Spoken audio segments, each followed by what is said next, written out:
We're taking a lot of oil from Venezuela, and we're getting along great with them.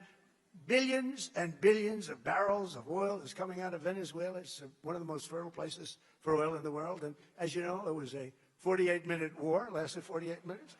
And we paid for the war with what we've taken out many, many, many times. Where have you heard that before? You haven't heard that before. It's the old-fashioned way, right? That's the old-fashioned way. To the victor belong the spoils, right? And we're doing the same thing, by the way, in the lovely Islamic Republic of Iran. We're knocking the hell out of it. People voted for no wars. They got several.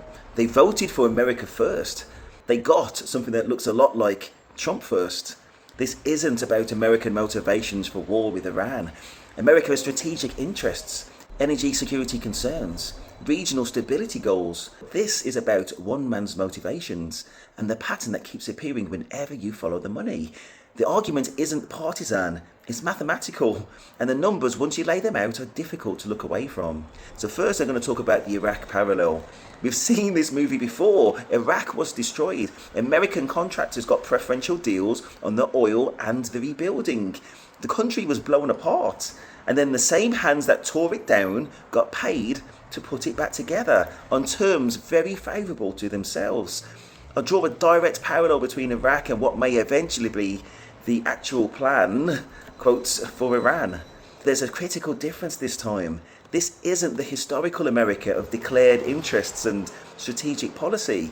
This is a new America, one that in practice looks like, quotes, America first, really meaning America only, but more like a family business with the military.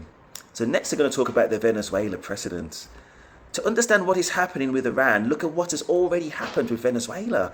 The timeline is documented. In late 2025, the US military pressure escalated around Venezuelan ports. In January 2026, President Maduro was captured and brought to New York to face drug and corruption charges.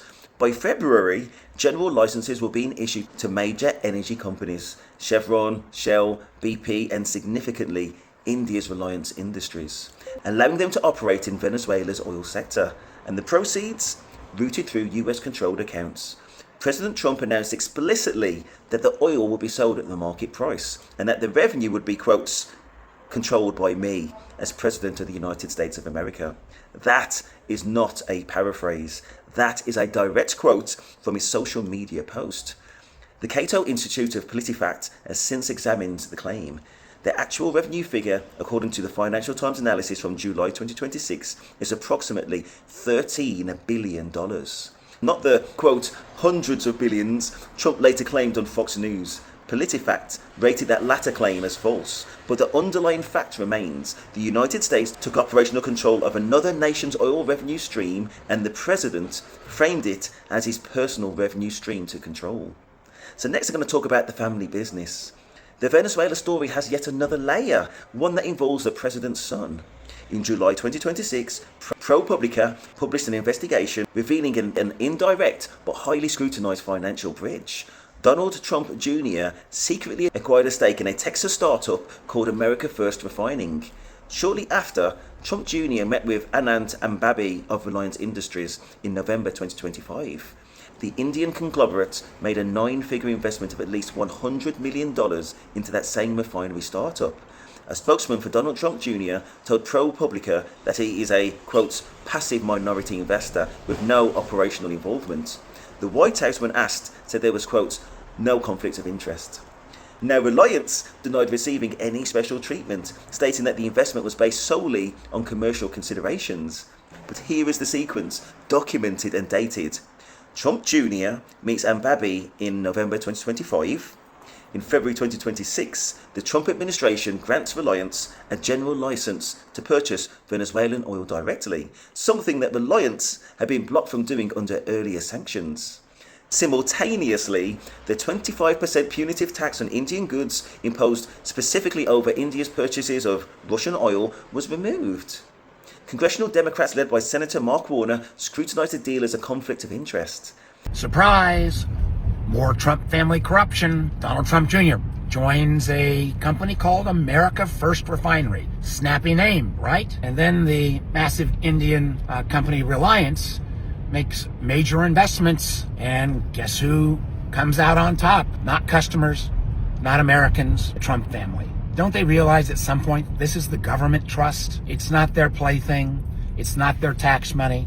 Stand up, speak up, fight back. The defense was that Trump Jr. had no government-facing role. Whether these events are connected is a question each viewer must answer for themselves, but the sequence is documented, the dates are fixed, and the pattern is visible. So next we're going to talk about the pattern to Iran. Now, applying that pattern to Iran, a war launched on the 28th of February 2026 with the stated aim of eliminating imminent threats and Iran's nuclear program. Within days, the objective expanded to regime change. Trump addressed the Iranian people directly, telling them the, quotes, hour of your freedom is at hand, and urging them to, quotes, take over your government. By April, the narrative had shifted again, quotes, obliterated, and then after a ceasefire in early April, the strikes resumed in July with a new framing. Trump threatening to bomb one bridge or power plant in Iran for every attack on shipping in the Strait of Hormuz. The aims keep changing, the costs keep rising. My own assessment based on the Venezuela precedent is this. If Iran is forced to the negotiating table, any settlement is likely to involve big corporations. And if the Venezuela precedent holds, it will include, formally or informally, a Trump family representative. And now it gets very real. We are talking about percentages of oil coming from the Middle East. Astronomical amounts of money. The more that you think about it, the less it requires much imagination. It only requires observation of what already happened in Venezuela and seeing if it will happen in Iran. He can force Iran to negotiate. The settlements flow into channels where possibly, likely, we will see, purely conjecture, his family may benefit. And the financial incentive for one man is still to wait it out. America's massive reserves are being spent. And I ask, who is forcing who? And what is the overall security of America if its arsenal is emptied out for a war whose aims keep changing? It is a question about incentive structures. When the person ordering the strike stands to gain from the settlement that follows, the incentive matrix is not aligned with national interest, but it is potentially aligned with personal interest. That is not an accusation. That is an observation of the mathematics. So in conclusion, this is not an analysis of American motivations. America has strategic interests, energy, security concerns, regional stability goals, but this is about one man's motivations. A man who watched Venezuela's oil get licensed through channels his family benefited from. A man who announced he personally controlled the revenue. A man now running a war with Iran with no consistent stated aims, shifting his narratives and limitless cost, while standing to gain from whatever settlement eventually follows. The American people pay the cost. The American military depletes its reserves. And one family stands to benefit from the reconstruction, the oil deals, and the terms that will be, quotes, very favourable to America, or perhaps very favourable to one American. And the mathematics, once you lay them out, are difficult to look away from. Please like and subscribe, and thank you.